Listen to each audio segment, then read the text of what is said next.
Jelang pelantikan Presiden terpilih Prabowo Subianto dan Wakil Presiden terpilih Gibran Rakabuming Raka yang kurang dari sebulan lagi, sejumlah tokoh yang disebut-sebut bakal jadi menteri mulai dipanggil ke kediaman Prabowo di Hambalang. Dua nama yang sudah terlihat di Hambalang, yakni Syafri Samsudin yang disebut akan jadi Menteri Pertahanan dan politisi Partai Golkar Mutia Hafid yang disebut-sebut akan menjadi Menkominfo. Apa yang bisa publik baca dari pemanggilan bakal calon menteri oleh Prabowo? Mengapa perlu dipanggil ke Hambalang dan akankah akan ada kader PDI Perjuangan atau orang dekat Megawati Soekarno Putri yang akan masuk kabinet Prabowo Gibran? Kami akan diskusikan bersama dengan para narasumber. Saat ini sudah bergabung politisi Partai Gerindra Hendar Samarantoko dan pengamat politik Ahmad Khairul Umam. Selamat sore semuanya, apa kabar? Sore. Terima kasih sudah hadir dalam diskusi kami kali ini. Bang Hendar, saya ke Anda dulu. Terakhir yang saya temui siang tadi, Bang Daniel bilang bahwa pertemuan antara Mbak Mutia dengan Pak Syafri itu soal hubungan, ya karena mitra kerja di Komisi 1 soal pertahanan begitu. Tapi publik membacanya biasanya kalau pertemuan-pertemuan dengan tokoh-tokoh tertentu biasanya kan terjadi di Kertanegara ya. Kenapa kok pertemuannya dilakukan di Hambalang, Bang? Ya, masalah tempat saja sebenarnya. Ya banyak juga sebenarnya kalau kita mau merujuk kepada flashback ke belakang, banyak juga sebenarnya pertemuan-pertemuan penting ya kan, itu dilakukan malah juga di Kertanegara juga, ya kan gitu. Ini kan masalah ketika mungkin Pak Prabowo pada saat itu sedang ada di Hambalang. Jadi sehingga oleh karena itu Pak Biki dan Mutia Hafid ya dipanggil ke Hambalang ya, bukan dipanggil, mungkin saya berdiskusi di Hambalang. Dan ini juga kan boleh publik membacanya seperti itu, tapi juga kan harus juga dilihat bahwa kedua tokoh tersebut ya dua-duanya adalah mitra Pak Prabowo. Yang satu mitra di internal, Pak Syafri adalah mitra Pak Prabowo. Harus juga dicatat, Pak Syafri itu mungkin bisa seminggu bisa berapa kali ketemu dengan Pak Prabowo ya, bukan kali, karena dia memang support Bapak di dalam kan gitu ya, di Kementerian Pertahanan. Jadi pertemuan itu bukan sesuatu hal yang istimewa menurut saya. Yang kedua, Mutia Hafid memang selama ini adalah mitra beliau di Komisi 1, ya tidak ada hal yang istimewa, kecuali mungkin ya publik membacanya ada profesional lain yang dipanggil gitu loh. Ya kan, dari sisi itu mungkin yang tiba-tiba yang selama ini jarang dilihat publik bertemu dengan Pak Prabowo kan gitu kan, dipanggil Pak Prabowo, mungkin bisa kita membaca seperti itu. Jadi kami pun melihatnya biasa-biasa saja pertemuan tersebut. Jadi ya, tapi kalau kemudian dinilai bahwa dua tokoh ini potensi jadi menterinya Pak Prabowo berikutnya, karena beredar kabar bahwa Pak Syafri kemungkinan jadi Menhan, Mbak Mutia kemungkinan jadi Menkominfo, itu betul atau tidak? Ya memang bisa iya juga bisa tidak. Jadi gini ngelihatnya ya, begini melihatnya bahwa untuk satu posisi menteri itu kandidatnya kan bukan hanya satu, bisa 3, bisa 4, bisa 5, mungkin juga hampir mendekati 10 kan gitu kan.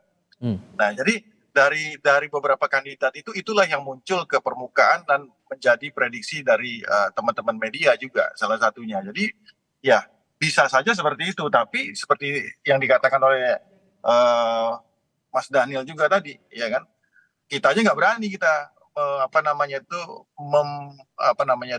menyatakan bahwa dan memastikan bahwa si A dan si B adalah sudah dipastikan akan masuk ke kabinet, karena itu merupakan hak prerogatif dari Pak Prabowo sendiri kan, selaku presiden terpilih, seperti itu kan. Jadi memang ini tetap akan sangat dinamis, cuman memang kita melihatnya seperti ini. Pak Muzani juga tadi sudah mengatakan ya bahwa para kandidat ini ya kan lagi deg-degan kan seperti itu ini, termasuk dua nama itu. Iya mungkin juga seperti itu kan ngelihatnya. Tapi ini kan secara general ya, Pak Muzani melihatnya mengatakan seperti itu. Jadi bisa dipersepsikan seperti itu, juga bisa juga tidak, karena sebagaimana pengalaman kita sebelumnya di rezim pemerintahan sebelumnya, Pak Jokowi sebelumnya, tidak semua analisa dan prediksi itu kan presisi kan gitu kan. Banyak juga yang meleset kan gitu. Begitu juga ini, karena dinamikanya memang sangat turun naik ya, seperti itu. Kalau Mas Umam menangkapnya bagaimana kemudian? Apakah ini betul bahwa sinyal dua tokoh ini akan menjadi menterinya Pak Prabowo nanti? Mas Tifal, kalaupun kemudian pemanggilan ini adalah sebuah bagian dari proses fit and proper test, proses seleksi dalam konteks pembentukan pemerintahan baru menjelang 20 Oktober yang akan datang, maka hal itu sudah cukup sewajarnya. Karena bagaimanapun praktis sekarang sudah kurang dari 1 bulan menjelang pelantikan atau inaugurasi presiden terpilih.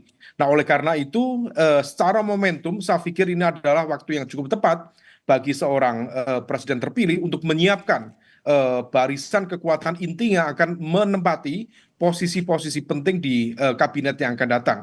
Nah, adapun kemudian skema pemanggilan itu, rasa-rasanya memang itu tidak menjadi jaminan utama, tetapi bahwa pertemuan itu adalah sebuah proses komunikasi awal, penjajakan, termasuk dalam skema besar fit and proper test, termasuk kalau misal kemudian presiden tentu memiliki janji-janji politik yang harus ditepati, maka kemudian bagaimana strategi yang bisa dilakukan, itu adalah bagian dari upaya mempertemukan visi, mempertemukan misi. Sehingga kalau misal kemudian ini dilakukan, tentu itu akan sangat produktif. Kalau Nah, kemudian ini dibilang sebagai cek ombak melihat penilaian publik terhadap dua tokoh itu, masuk akal nggak?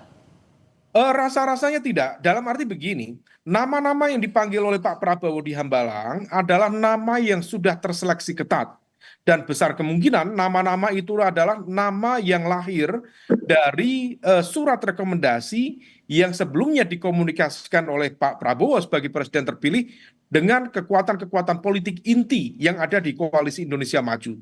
Baik itu Partai Golkar, kemudian Partai Demokrat, Partai Amanat Nasional, dan juga partai yang lain dalam konteks ini adalah yang menjadi pendukung dari Pak Prabowo, termasuk Gerindra sendiri. Nah, oleh karena itu, ketika nama-nama itu sudah dimasukkan, termasuk partai-partai non-parlemen yang diinformasikan akan berpotensi mendapatkan ada yang 1 kursi, ada yang posisi wamen. Nah, kalau misal kemudian nama-nama itu sudah difilter dengan baik, maka kemudian posisi yang bisa dilakukan oleh Pak Prabowo sebagai presiden terpilih adalah melakukan seleksi ulang. Sehingga kemudian veto di fase awal sudah melalui proses filter dari level ketua umum partai, maka selanjutnya Pak Prabowo sebagai user, sebagai pengguna dari nama-nama yang akan dipercaya dalam masing-masing nomenklatur kementerian, ada yang mengatakan 44, ada yang mengatakan 47, atau bahkan 48 kementerian lengkap dengan posisi wamen yang akan datang, maka mulai per hari ini sampai menjelang 20 Oktober adalah sebuah momentum yang sangat tepat untuk melakukan ini semua. Prosesnya kalau Anda lihat soal seleksi ini tadi, dari gaya berpolitiknya seorang Prabowo Subianto, sosok seperti apa yang dicari Pak Prabowo untuk menjadi menteri, membantu dia dalam pemerintahan baru nanti, Mas Umam? Tentu pertama adalah aspek profesionalitas. Seberapa kemudian dia memiliki pemahaman secara detail terhadap nomenklatur kementerian yang akan dimiliki. Kalau misal kemudian aspek profesionalitas itu kemudian barangkali bukan menjadi pertimbangan utama, maka ada aspek yang lain, yaitu aspek akomodasi politik. Selama representasi dari kekuatan partai politik itu memiliki leadership and management yang baik untuk mengelola kementerian tersebut, maka tetap untuk bisa menjadi sebuah alternatif yang cukup memadai untuk menjadi menteri atau wakil menteri menakodai nomenklatur kementerian. Selanjutnya, tentu selain aspek politik adalah aspek representasi dari sisi kewilayahan. Barangkali belum ada misalnya nama dari NTT atau nama dari Papua atau nama dari Kalimantan, maka kemudian presiden baru harus menghitung secara rigid apakah kemudian representasi akomodasi politik bukan semata-mata mengakomodasi dari kekuatan partai, tetapi juga representasi kewilayahan, termasuk juga suku-suku besar dan juga agama-agama besar harus masuk untuk menjaga stabilitas politik dan juga pemerintahan ke depan. Semakin stabil pemerintahan, maka transisi kekuasaan akan semakin berjalan lancar. Semakin berjalan lancar, pemerintahan akan bekerja lebih efektif ke depan. Soal proses seleksi ini, Bang Hendar, apakah sepenuhnya Pak Prabowo yang menentukan atau memutuskan nama menteri yang bakal akan membantu pemerintahan beliau ke depan, atau ikut ada keterlibatan dari ketua umum di Koalisi Indonesia Maju juga di sini? Ya, tentunya final atau decision maker pada akhirnya ada pada Pak Prabowo. Ya, memang mekanismenya seperti yang dikatakan oleh Mas Umam tadi, ya, yang seperti biasanya itu diusulkan oleh kalau memang dari parpol, ya partai politik akan mengusulkan hal tersebut. Ya, kemudian yang tentunya tidak hanya ada satu nama, ya, ada beberapa nama yang diusulkan, kemudian itu akan disaring kembali beberapa tahapan dan fase ya. Nah, kemudian baru akhirnya Pak Prabowo yang akan menentukan. Tapi semua ini gaya dari tiap-tiap presiden tentunya berbeda-beda ya. Naturalnya memang seperti itu di beberapa era rezim pemerintahan sebelumnya Pak Jokowi, Pak SBY dan lain sebagainya juga memang seperti itu. Tapi apakah Pak Prabowo memang seperti atau tidak ya kita coba lihat aja nanti. Tapi yang pada intinya memang finalnya ada di Pak Prabowo karena beliau yang akan bekerja langsung dengan para pembantu-pembantunya ini di pemerintahan nantinya yang bisa mengakomodir ideologi-ideologi dan gagasan-gagasan beliau dan sehingga ini setiap program-program itu bisa berjalan dengan baik dan lancar seperti itu Mas. Oke, ada juga isu yang muncul selain nama Mbak Mutia dan Pak Syafri itu juga muncul rumor nama Pak Budi Gunawan dan Pak Abdullah Azwar Anas bakal jadi menteri pemerintahan Pak Prabowo nih Bang Hendar. Apakah kemungkinan untuk pihak-pihak di luar koalisi Kim ini bisa menjadi menterinya di pemerintahan Pak Prabowo nanti? Ya kemungkinan itu memang selalu ada, tidak ada yang tidak mungkin di politik Indonesia ya. Tapi sebagaimana kita ketahui dan kami juga pahami bahwa saat ini memang sudah ada komunikasi, tapi komunikasi ini kan belum sampai mengerucut ke arah sana ya, belum sampai mengerucut ke arah contohnya apakah PDI masuk ke kabinet atau tidak, kan belum final juga. Tapi tentunya ya fase-fase ini kan memang seperti Mas Umam tadi bilang, memang merupakan fase-fase yang cukup menentukan dalam kurang dari 4 minggu ya, artinya 3-2 minggu ke depan ini mungkin ini yang fase-fase krusial untuk menentukan apakah pos-pos ini ya kan akan diisi juga oleh rekan-rekan kita di PDI atau tidak, tergantung gimana arah haluan politik mereka ke depannya kan seperti itu. Tapi pada prinsipnya sebagaimana kita ketahui Pak Prabowo ingin merangkul semua pihak bahwa memang sistem ketatanegaraan kita juga tidak mengenal oposisi, ingin bersama-sama ya kan membangun bangsa ini baik di dalam maupun di luar pemerintah tidak ada masalah. Toh kita juga masih ada DPR ya kan yang bisa mengkoreksi yang selama ini insya Allah akan tetap kritis di beberapa momentum-momentum ya kan.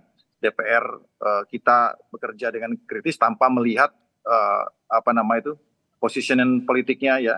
Dia dalam pemerintahan atau tidak dalam pemerintahan. Jadi saya rasa tidak ada yang perlu dikhawatirkan. Terakhir Mas Umam, dengan rumor munculnya 2 nama dari PDI Perjuangan atau orang dekat Megawati berpotensi masuk jadi menterinya Pak Prabowo, ini mungkin atau tidak menurut Anda? Semuanya sangat mungkin. Dalam politik semuanya mungkin karena politik is the art of possibilities. Tapi begini, bahwa kemudian nanti putusan seperti apa, apakah kemudian Pak Budi Gunawan dan juga Pak Azwar Anas diatasnamakan sebagai profesional ataukah sebagai representasi dari PDIP, itu barangkali akan menjadi sebuah perdebatan. Semua ditentukan oleh Kongres. Tetapi begini, bahwa kalau misal kemudian Pak Budi Gunawan akhirnya seperti yang disampaikan dalam informasi spekulatif yang banyak menyebar di posisi Menko politik dan juga keamanan misalnya, maka kemudian dia berpotensi menjadi jembatan komunikasi antara kekuasaan yang ada saat ini dengan PDIP. Karena keberadaan Budi Gunawan misalnya di pemerintahan baru di bawah pemerintahan Prabowo, besar kemungkinan tidak mungkin lepas dari approval dari Ibu Megawati Soekarno Putri. Persentase kemungkinannya berapa? Singkat saja Mas.